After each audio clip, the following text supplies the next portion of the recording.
Welcome to Education Matters, presented by the Public School Forum of North Carolina. I'm your host, Marianne Wolf. One thing that you may not realize is that many school districts across our state offer a variety of options within the public school system, ones that are high quality and scalable to other districts. Today, we'll hear about how North Carolina public schools offer many opportunities for students that are taking shape across our state and preparing our children to compete in a global workplace. We are pleased to be joined by Jake Henry, the Chief Academic Officer at Participate Learning. Jake, thanks so much for joining us. Thank you for having me.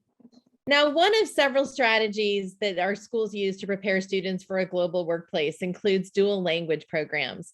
Can you tell us a little bit more about them and how they benefit North Carolina's students? Dual language programs, there's a couple different models that you can follow, but in general, what they do is they provide instruction to students, your normal curriculum that students would receive in any traditional public school, but they provide that in two different languages, in Spanish and in English, if it's a Spanish dual language school, Mandarin in English, if it's a Mandarin school, or any other language that they might have. So students are learning the same content they would learn in a regular classroom. They're just learning it through another language. And because students at younger ages can absorb languages so much easier than we can at our age, they're learning language without even realizing they're learning it. It's really a gift for kids. That's wonderful. And I'm curious to hear just a little bit more about the learning outcomes for students in these dual language programs as compared with their peers. What kind of outcomes do you see with these programs? It's not just the outcomes we see in North Carolina, but dual language programs have been implemented now for a couple of decades. And so we have a lot of data to look at, and a lot of research has been done on them. And in general, students who are in dual language programs are outperforming their peers who are not. And that's the same in terms of performance on English literacy assessments, as well as the target language of the program, as well as academic content areas like math and science. So in general, when it comes to the academic outcomes, students in dual language programs really are outperforming their peers. And we're seeing that here in North Carolina as well. And when we're thinking about these programs, Jake, can you just help us imagine, are we typically picturing elementary schools, middle school? Programs do start in kindergarten, and we do have programs with the schools that we work with where students could even start as late as halfway through first grade. But they do start in kindergarten, and the idea is that from the time they come to school, they're being immersed in the language of the program, in addition to receiving some instruction in English. Now, as programs have matured over the years, students do feed into middle school. And so depending on what the district wants to do for middle school, there's several options.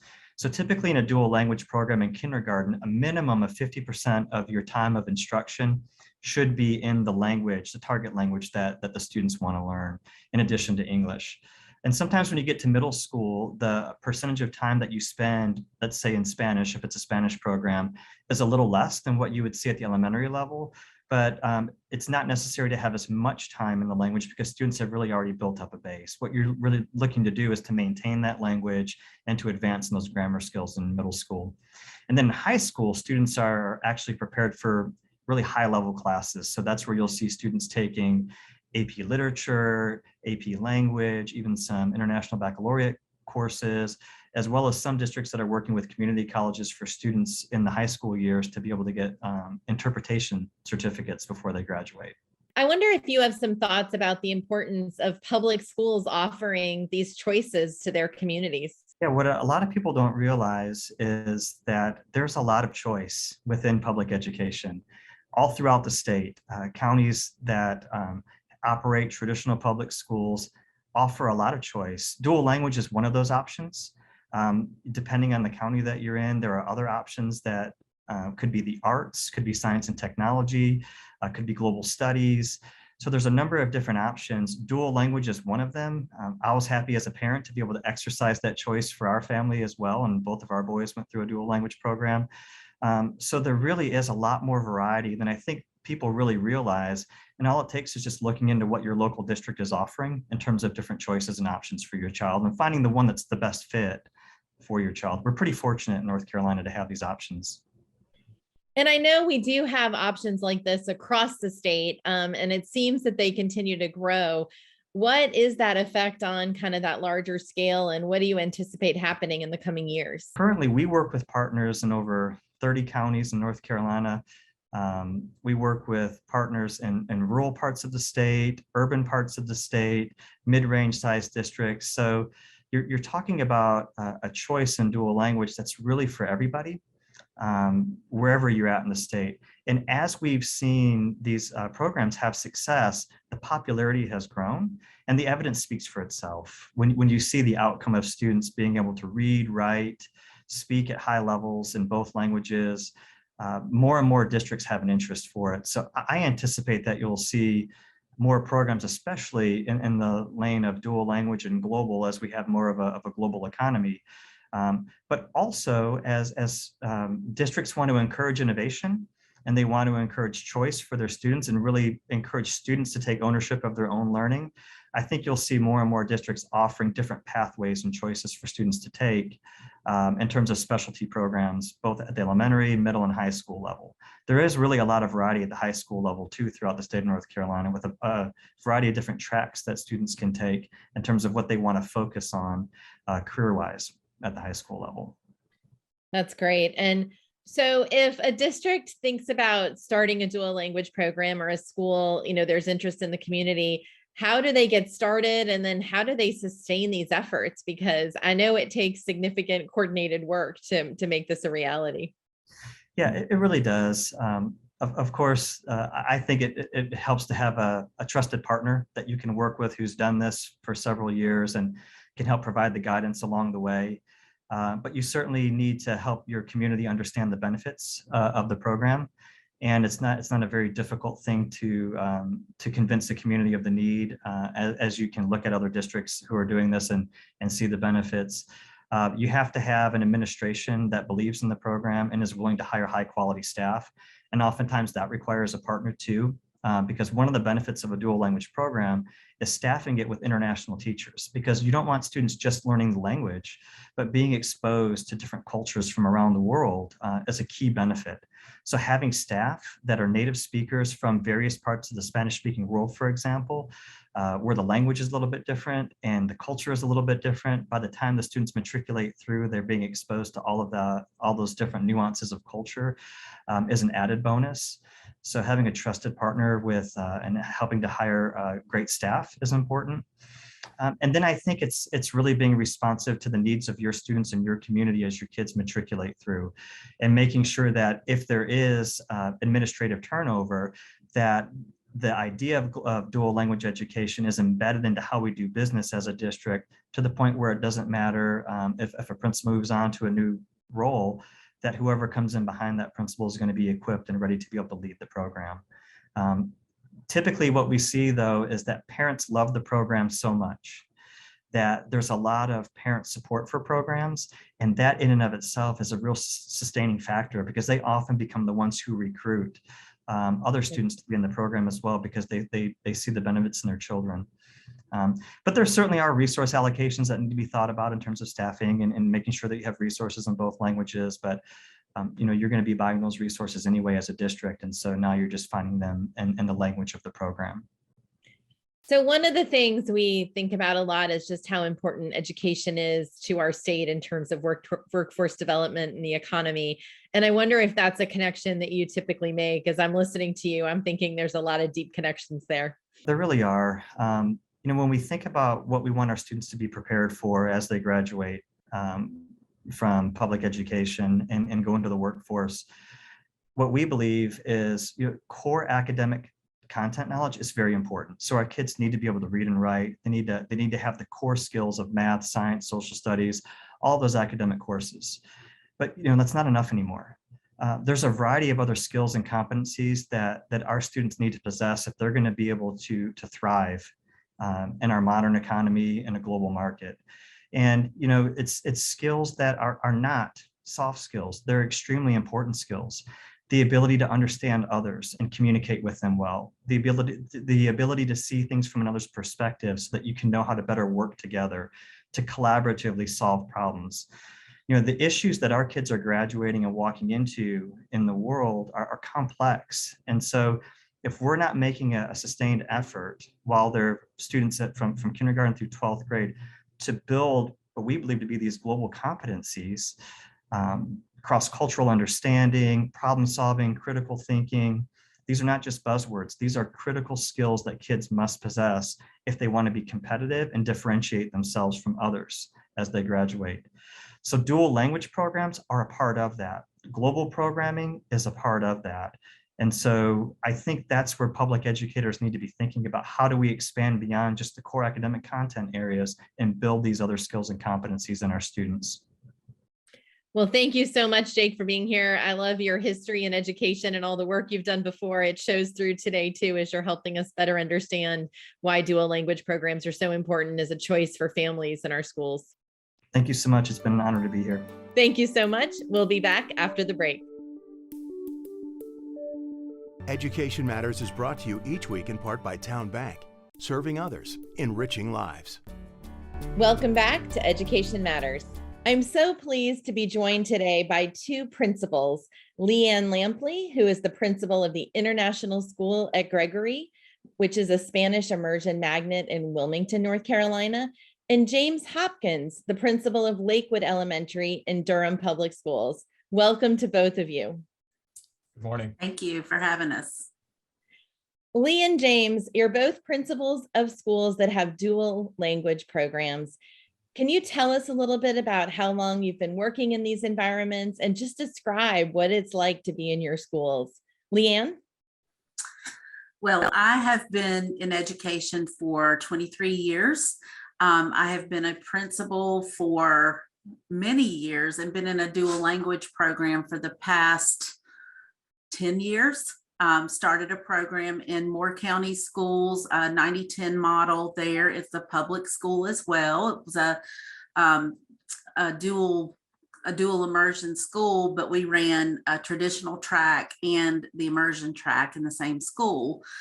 Here in Wilmington, we are a K-8 dual language magnet school where we enroll students in kindergarten, and the idea is to keep them all the way through 8th grade.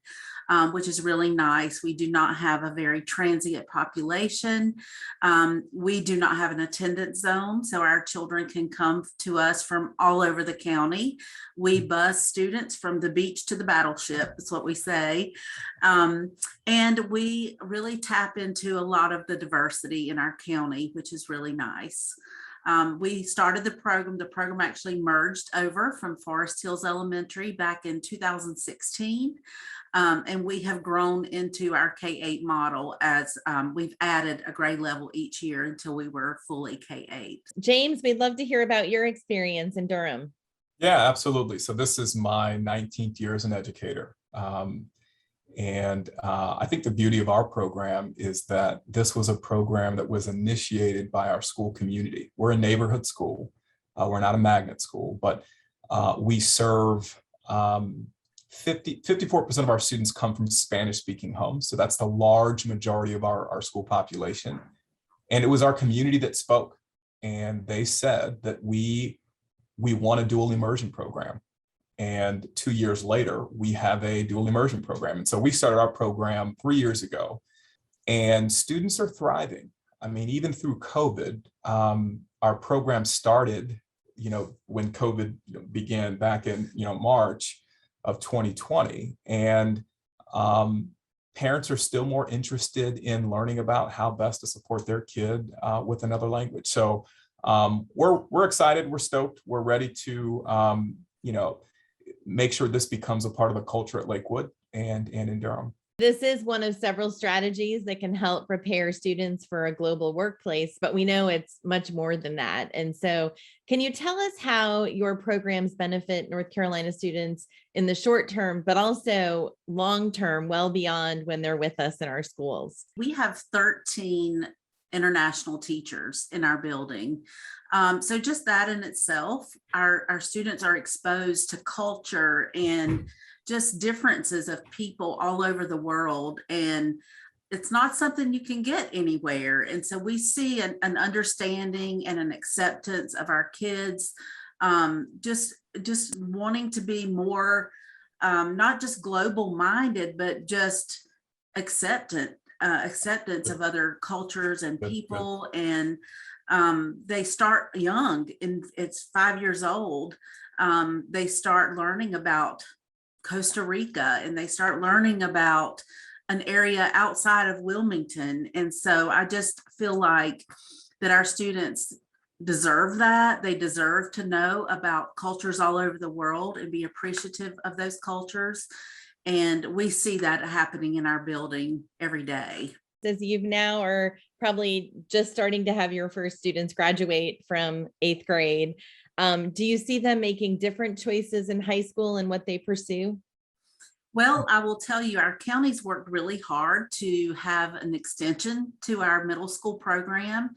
And we have now offered heritage classes in our high schools. So our students are tapping into those resources. We also, at the very beginning of our program, we offered Mandarin as another option for middle school. And so many of our students are pursuing, higher Mandarin courses in high school. And they also, are pursuing early college and those opportunities as well. And James, I'd love to hear, I know your program is relatively new, but what benefits are you already seeing for your students? Yeah, like Leanne shared, the staff makeup is becoming a reflection of our school community, right? Like I mentioned, we have a large Spanish-speaking population, and when you're able to recruit teachers from different cultures that speak the language, the whole community wins. I'd also say that, language in and of itself is a culture. So, to have students learning from a teacher from Costa Rica, a teacher from Colombia, a teacher from Spain, they learn the different dialects, they learn the different nuances, and they learn the different ways that the Spanish language has evolved throughout history. If you look at the data, with students that are involved in the dual immersion program, right, and compared to their non-dual immersion counterparts. When you look at EOG scores, and it's not all about testing, right? But students that are involved in the dual immersion program tend to score higher. That's because you're not just learning vertically, you're learning vertically and horizontally. So you're learning English and Spanish, and so you're thinking differently, you're processing differently, you're problem solving differently. And I think that's one of those things that really distinguishes dual immersion from any other program that schools may be offering. I think long term, we're not there yet, but our parents are super excited. Our parents are actually trying to pursue a middle school track, from what I understand, so that they're not just ending at 5th grade, that there's an opportunity for them to continue with this program through 8th grade, like in Wilmington. And Leanne, I wonder, I know in your district, this is a choice. How important do you think that is in terms of being able to offer that in our traditional public schools? Choice is important. Think about all the students here in our building who would not have these opportunities outside of this building. And to offer that choice, we've done a lot of recruiting, so we are very diverse. We are about a third Hispanic, a third African American, a third Caucasian. Nice. And we've worked really hard for that. And just to know that our parents really trust us to have their children here in our buildings and to develop them. And their parents are so supportive. They chose to be here, which also adds that support to our school. We have a very large PTA, over 100 members there. It's just a wonderful place to be. And I think without the choice, we wouldn't have the diversity that we have. I know there are families that are really curious about options like this and think, man, this could be really good for our children. But they might also be a little bit nervous. What advice do you have for families and how your students are supported when they take on a dual language immersion program? Yeah, I think they should be nervous, right? Especially if they don't know anything about the benefits of the program. What's very normal is that parents wonder whether they should learn the language themselves so they can help the kid acquire the language at home? And the response is no. You read to them in English at home so that they're developing that English, those English skills, and then let the Spanish teacher, let the immersion program immerse them into the culture and the world of Spanish. And so I would say that it's very normal to be nervous. I would also just say that asking questions is so critical. That one question you don't ask could be the difference between you, becoming more interested in the program or registering or applying for the program and just kind of writing it off. And so dual immersion is the way into the future. It's difficult to put into words how important it is, especially for Durham families, because our Spanish-speaking population is evolving. And so if you want to be a global thinker, educator, then we would encourage parents to express more of an interest in that. Well, I love that you both are leading your schools, you're long-term educators, so thank you for that, but also just for helping us get a better understanding of what this looks like. And while dual language immersion programs are so important for our students here in North Carolina. So thank you for what you do every single day. And I hope I get to visit both your schools sometime soon. Yep. Love to have you. Love to have you. Yeah. After the break, this week's final word. Did you know that North Carolina is a leader in global education? Our global commitments represent a unique statewide effort that was adopted by the Partnership for 21st Century Learning as a national framework for investing in the support and vision necessary to prepare our students for a global workforce. Students across our state are thriving in opportunities within our public schools, like the dual language immersion programs featured on today's show at the Gregory International School in Wilmington and Lakewood Elementary in Durham. The benefits for our students are numerous. As Jake Henry and James Hopkins mentioned, dual language learners outperform their peers in reading, including with better comprehension of languages and approaches to problem solving. A RAND study showed that dual language students outperform their peers in reading on state tests in 5th grade and 8th grade. Having a global curriculum gives local students the opportunity to grow in a whole new way through using language and culture, and helps students become better citizens in this community and around the world. There are more than 170 dual language immersion programs available across North Carolina, teaching languages such as Cherokee, Chinese, French, German, Greek, Japanese, and Spanish. Learning about different perspectives and cultures enables a better understanding of the world around us and teaches empathy and social awareness, bringing people together. Dual language programs are just one of so many options available in our public schools. Many school districts offer students options in career and technical education, hands-on learning in STEM-focused schools and curricula, specialized programs focused on music, dance, or visual arts, online learning through the North Carolina Virtual Academy, and options to accelerate learning through early college high schools. And that's just to name a few. Districts across North Carolina can look to others like Cumberland County Schools, which publishes an online public school choice guide for families, along with Gaston County Schools and Guilford County Schools, to see what the possibilities are and how we might scale up some of these options to ensure that students across the state have access to these enriching alternative options. Thank you for taking time with us to learn and think about education. That's all for today. Happy holidays, and we'll see you next year.